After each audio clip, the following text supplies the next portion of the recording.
Sara y Andrea no estaban montando un salón.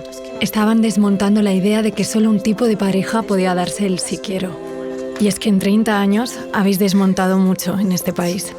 Desmontasteis la idea de que las tareas del hogar eran solo cosa de ellas.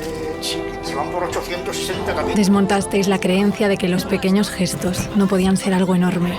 Tronco, ¿en serio? Tío, perdóname. Desmontasteis el prejuicio de que la vida tenía que ser azul o rosa.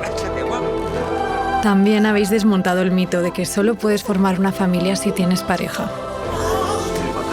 Y la creencia de que no se podía conocer a tu crush a los 70. Desmontasteis la idea de que era imposible ganarse la vida desde tu salón. Y la de que había zapatos en los que una mujer no podía entrar. Después de 30 años, celebramos todo lo que habéis desmontado para montar una vida mejor. IKEA, viva el poder del hogar.